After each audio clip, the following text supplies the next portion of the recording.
going to be a hard road, but I believe the band have got what it takes.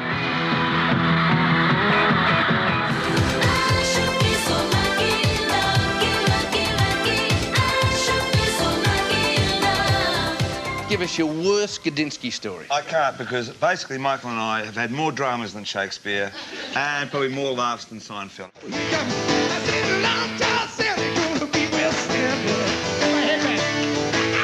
With my mother back home, 'cause I miss her sweet kisses. Where the moon changed its colour as it rose in the sky, and we changed each other under heaven's bright eye. I might live to 100, I might die soon, but I never forget that rising moon. Zan Rowe, how would you describe Michael Gudinski's contribution to Australian music? Gigantic. What can you say? The Australian music landscape would not be the same had Michael Gudinski not started Mushroom almost 50 years ago and really shaped the sound, the look and the feel of a local industry, made us all incredibly proud of what we had on offer.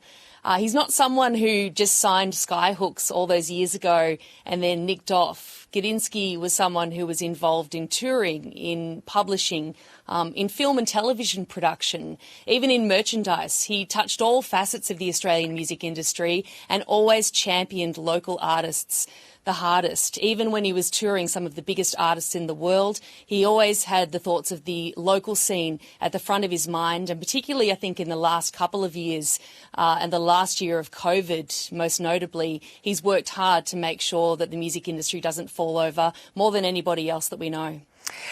Who are some of the people who've paid tribute to him today?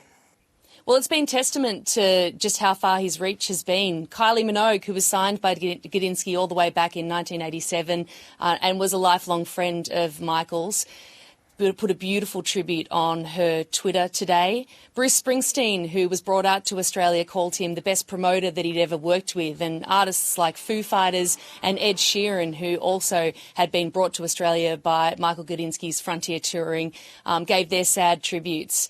It was interesting to see as well, as all these tributes flowed following the shocking news this morning, everybody has a story with Gudinski. He was known as quite the character, larger than life, relentless in the way that he would hassle you until you said yes to one of his crazy ideas. And that was why he got where he was, and he helped so many people along the way. Michael Gudinski had to have one of the best contact books in the business. He knew absolutely everybody.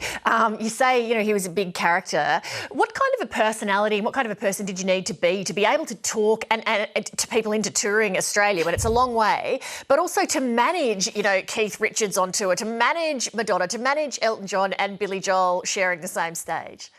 I think that everybody that I've heard from, whether they're local people in Australia or seen international artists say that he just made them feel like they were one of the family. He was very much someone whose hand was in every pie that he was working with. He worked daily with every project that he was involved with, and he was always there. He was always turning up to the shows. He was there to show his support for everybody, big or small, and he was in your ear telling you about how great the live music was in that iconic Gudinski growl, and getting as excited as he was when he was a teenager booking bands all the way back in the sort of late 60s. There was no one else in Australian music like him, and I think we're going to feel this loss in the days and weeks that follow.